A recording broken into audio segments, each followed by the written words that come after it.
Ողջույն հարգելի հեռուստադիտողներ, Եվրոմեդիայի տաղավարում այսօր հյուրընկալել ենք Հայաքվե քաղաքացիական միավորման անդամ Մենուա Սողոմոնյանին։ Պարոն Սողոմոնյան, շնորհակալ եմ մեր հրավերը ընդունելու համար։ Շնորհակալ եմ, որ հրավիրել եք։ Պարոն Սողոմոնյան,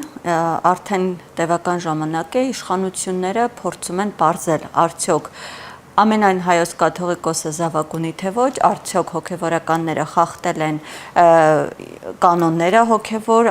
կյանքի ու այդպես էլ, բայց չեն կարողանում այդ հարցերի պատասխանը գտնել։ Մայրաթորն էլ գիտենք օրեր առաջ հայտարարություն տարածեց, բայց այդպես էլ հարցերի պատասխաններ չեղան։ Այո, կարծես տպավորություն է, որ այսօր մեր կյանքը, մեր բախտը, մեր անվտանգությունը, մեր ֆիզիկական գոյությունը կախված է հենց այդ հարցից, եւ եթե այդ հարցերի պատասխանը գտնենք, միանգամից ամեն ինչ այսպես լավ է լինելու։ Հիմա թիրախը դարձել է եկեղեցին։ Նախկիններն էին, ռուսներն էին, բանակներ, գեներալիտետներ, պաշտոնեություններ, 5-րդ շարասյուններ, մեր մտածողությունն էր, հիմա արդեն դարձել է թիրախը հայաստանյա ծառայքելական Սուրբ եկեղեցին։ Ինչու է այսպես տեղի ունենում, երկու հարթություն կա, երկու գլխավոր պատճառ կա, մեկը ներքին բնույթի է, մյուսը արտաքին բնույթի է։ Ներքին պատճառը այն է, որ Փաշինյանը կորցրել է մեծ ընտրազանգված, իրենից հիասթափված ընտրազանգվածին, ուզում է միավորել, իր շուրջը բերել, դեպի իրեն քաշել, համախմբել, մանավանդ այն մարդկանց, ովքեր որ ավելի շատ աջակցություն էին ցուցաբերում այնպիսի գործիչների, ովքեր իրենց քննադատությունների մեջ սուր էին, շատ սուր էին, հայհոյախոսություն էին անգամ օգտագործում եւ հիմա այդ ընտրազանգվածին դեպի իր կողմը քաշելու խնդիր ունի, որպեսզի իրեն հետևողներ շատ լինեն, իր վրա ուշադրություն դարձնողներ եւ հետեւապես իր շուրջը միավորողներ լինեն, ինքը պետք է մտնի կոնֆլիկտի մեջ։ Այսինքն այս խոսույթի այս գրառումների նպատակը ուշադրության կենտրոնում հայտնվելն է, բայց նա վարչապետ է, ուշադրության պակաս։ Ուշադրության պակաս ունի, իհարկե ունի։ Ինքը պետք է կոնֆլիկտային իրավիճակի մեջ լինի։ Պետք է քաղաքական կոնֆլիկտի մեջ մտնի, որպեսզի մոբիլիզացիա տեղի ունենա, որովհետև նա հանունի օրակարգով չի կարողանում դա անել։ Նա չի կարողանում ապահովել մեր անվտանգությունը, չի կարողանում տնտեսական անշեղ զարգացում ապահովել, չի կարողանում ժողովրդի սոցիալական վիճակը, կրթական խնդիրները եւ բազմաթիվ այլ հարցեր։ Ընդհակառակը ամեն ինչ տապալվել է, Արցախը դատարկվել է, մեր անվտանգային համակարգը խարխլվել է, քանդվել է եւ նա չի կարողանում կառուցել, հետեւապես Կոչյանում ասում է եկեք միասին քանդենք ինչ-որ բան, մեղավորը սա է, մեղավորը նա է, հերթական սլաքն է, հիմա էլ ուղում է եկեղեցու դեմ։ Սա առաջին կարևոր մոտիվն է, որպեսզի կոնֆլիկտի մեջ մտնելով իր շուրջը համախմբի մարդկանց, իրենց հիասթափված ընտրազանգվածներին, եւ երկրորդը, որ կապված է Արցախյան հարցի հետ, կապված է Հայաստանի Հանրապետության սահմանադրության հետ, թուրք-ադրբեջանական տանդեմի պահանջներն է կատարում իմ խորին համոզմամբ։ Նկատի ունեք Փաշազադեի հայտարարությունների հետևում։ Ոչ թե անմիջապես Փաշազադեն ասած եւ ինքը ձեռնամուխ է լինում դրա կատարմանը, թեև իր շեֆերից մեկը գուցե հենց նա է, Փաշազադեն է, մի քիչ քաղաքական հայտարարություն անեն։ Համենայն դեպս մի քանի բան կարող եմ ասել, որոնք ցույց կտան, որ իսկապես նա օրակարգ է սպասարկում։ Նախ եւ առաջ արցախցիների վերադարձի թեման արծարծողներից մեկը եւ թերևս ամենանշանակալի կառույցը հայաստանյա ծառայքելական Սուրբ եկեղեցին է, որի գլուխը ամենայն հայոց կաթողիկոս Գարեգին II-ը վերջերս Շվեյցարիայի Բեռն քաղաքում համապատասխան մեծ քրիստոնեական համաժողովի ընթացքում բարձրացրեց այդ հարցը եւ համաժողովում հնչեցին Բաքվի բռնապետական վարչակարգի Արցախի հանդեպ կատարած ոճրագործությունները դատապարտող ելույթներ եւ արծարծվեց արցախցիների անվտանգ եւ արժանապատիվ վերադարձի հարցը, հանգամանք, որ հակասում է ադրբեջանա-թուրքական օրակարգին։ Դրան գումարած մենք գիտենք, որ ադրբեջանցիները շարունակաբար հնչեցնում են Հայաստանի Հանրապետության սահմանադրության փոփոխության հարցը։ Հայաստանի Հանրապետության սահմանադրությունը միևնույն ժամանակ իր մեջ պարունակում է դրույթ Հայաստանյաց Առաքելական Սուրբ Եկեղեցու հատուկ կարգավիճակի վերաբերյալ, որով որ ճանաչվում է պետության կողմից Հայաստանյաց Առաքելական Սուրբ Եկեղեցու դերը հայ ժողովրդի պատմության եւ կյանքի մեջ։ Եվ հիմա որպեսզի իր այսպես կոչված փաշինյանական խաղաղության օրակարգը կյանքի կոչվի եւ դա զուգորդվելու է Ալիևյան սահմանադրությամբ, Ալիևի կողմից թելադրվող սահմանադրությամբ եւ քանի որ Հայաստանյաց Առաքելական Սուրբ Եկեղեցին որպես կառույց, որի վարկանիշը աճում է, որ հավատացյալները թիվը շատանում է հավատացյալների եւ եկեղեցին ձեռք է բերում գնալով ավելի շատ ձեռք է բերում հեղինակություն, ահա այս եկեղեցու աճող հեղինակությունը հակասում է ինչպես փաշինյանական խաղաղության, այնպես էլ Ալիևյան սահմանադրության տրամաբանությանը։ Պարոն Սողոմոնյան, իշխանություններն էլ այսպես են, հա, մեկնաբանում, ասում են եկեղեցին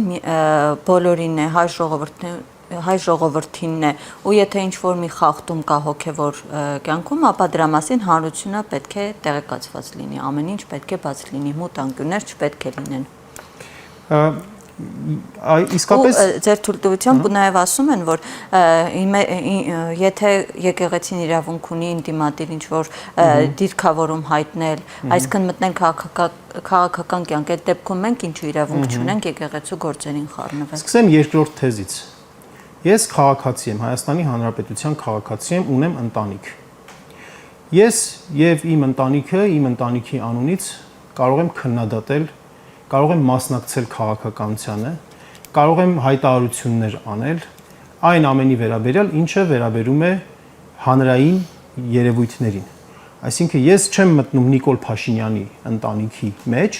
բայց ես Նիկոլ Փաշինյանի վարած գործունեությունը հանրայնորեն որպես քաղաքացի եւ իմ ընտանիքի անունից հանդես գալով քննադատում եմ։ Դա նշանակում է արդյոք, որ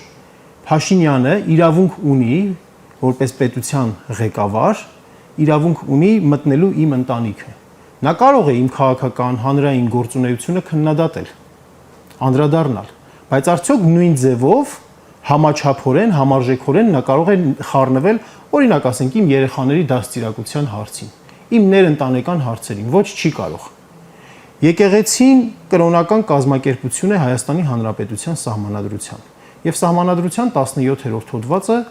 ինքնավարություն եւ ազատություններ է նախատեսում բոլոր կրոնական կառույցների համար։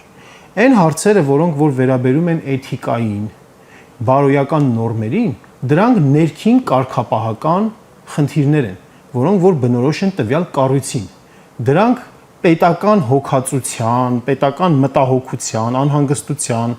քաղաքական խոսույթի թեմաներ չեն, դրանք անձնական թեմաներ են։ Եվ հենց այդ փաստարկը թույլ է եւ քննադատության չի արժանանում։ Իսկ ինչ վերաբերում է եկեղեցու գործուն, եթե եկեղեցու հանրային են գործունեության կողմերը, որոնք կվերաբերեն ժողովրդի սոցիալական վիճակին, անվտանգությանը, հոգեբանական, հասարակական հոգեբանական վիճակներին, կարող է այստեղ ցանկացած սուբյեկտ հանդես գալ իր դիրքորոշմամբ, բայց այն հարցերը, որոնք որ վերաբերում են ներքին էթիկական հարցերին, հասկանալի է, որ ամբողջ աշխարհում կան կրոնական կառույցներ, որտեղ ենք տեսել այսպիսի բան ընդհանրապես։ Ակնհայտ է, որ այս թեման ուռճացվում է, այս թեմայի վերաբերյալ խոսույթ են ցանկանում ձևավորել, որ เป զի եկեղեցու աճող հեղինակությունը նվազեցնեն, նսեմացնեն։ Բայց կազդի իրոք այս շավը թե հակառակը կարող է նաև հակառակ ազդեցություն ունենալ ի օգուտ եկեղեցուն։ Ես համամիտ եմ ձեզ հետ եւ կարծում եմ, որ իհարկե մարդկանց թիվ ավելանալու է այն մարդկանց թիվը, ովքեր որ լսելու են իրենց եւ մտնելու են այս խոսույթի մեջ, բայց շատ ավելի շատ է ավելանալու մարդկանց թիվը, ովքեր ավելի քրիստոնյա են դառնալու այս ամեն ինչի արդյունքում, ավելի շատ են պատարակների մասնակցելու, ավելի շատ են եկեղեցու մեջը լինելու, եկեղեցու կողքին կանգնելու։ Ես համաձայն եմ, որ եկեղեցին սրանից ավելի է զորանալու։ Ի վերջո 1725-ամյա նվիրապետական կառույց ունեցող եկեղեցի է։ Դրանից առաջ էլ է եղել Հայաստանյաց Առաքելական Սուրբ Եկեղեցին, բայց իր ուղղահայացով իր նվիրապետական կառույցով 1725 տարվա կառույց է մեր եկեղեցին եւ բազմաթիվ հալածանքներ է տարել, բազմաթիվ բարբարոսներ են եկել ու անցել, մեր եկեղեցին կանգուն է մնացել եւ մեր եկեղեցու շնորհիվ է, գերազանցապես մեր եկեղեցու գործունեության շնորհիվ է, որ մենք պահպանել ենք մեր տեսակը եւ զարգացրել ենք մեր տեսակը եւ դասվում ենք աշխարհի քաղաքակիրթ ժողովուրդների շարքին, պետք է յուրաքանչյուր հայ, Հայաստանի Հանրապետության յուրաքանչյուր քաղաքացի, անկախ նրանից իր հավատալիքների, իր դավանանքի առումով հայաստանյա ծառաքելական Սուրբ եկեղեցու զավակ է թե ոչ, հետևորդ է թե ոչ, իր էության համար, իր մշակութապես քրիստոնյա լինելու հարցում պարտական է հայաստանյա ծառաքելական Սուրբ եկեղեցու։ Պարոն Սողոմոնյան, լավ, ասենք թե հաջողվեց իշխանություններին պարզել, հա, որ պարտադիր պայմանը խախտված է հոգևոր կյանքում, հոգևորականների կողմից։ Այդ դեպքում իշխանությունները ինչ գործիքակազմ ունեն։ Ոչ մի Պատժելու հոգևորականին կա արդյոք, քանի որ օրինակ Նիկոլ Փաշինյանի ավելի վաղ գրառումներ են հիշում, որ ասում են Հայաստանի Հանրապետությունը պետք է իր մասնակցությունը ունենա կաթողիկոսի ընտրության հարցում։ Այս քննարկում էր, որ կառավարությունը հենց իրենք միջամտելու են։ Դա հակասահմանադրական հայտարարություն է, սահմանադրական կարգը խախտող հայտարարություն է։ Ես նշեցի, որ մեր սահմանադրության 17-րդ հոդվածը երաշխավորում է կրոնական կազմակերպությունների ինքնավարությունն ու ազատությունը, հետևապես այդ կրոնական կազմակերպության ղեկավար ընտրելու հարցում պետության միջամտությունը արդեն իսկ խախտում է այդ հոդվածը, դա հանցագործություն է, առերևույթ, առնվազն, եւ այն մարմինները, ովքեր որ նաեւ մեր եկեղեցու հոգևոր գերագույն խորհրդի կոչով մատին չեն խփում, համապատասխան համարժեք քայլեր չեն ձեռնարկում այդ ապօրինությունը վերացնելու ուղղությամբ, այդ մարմինների պատասխանատուները հետագայում օրենքով սահմանված կարգով հանցավոր անգործության համար ենթարկվելու են համապատասխան պատիժների։ Դա այդ միջամտությունը երբեք չի եղել,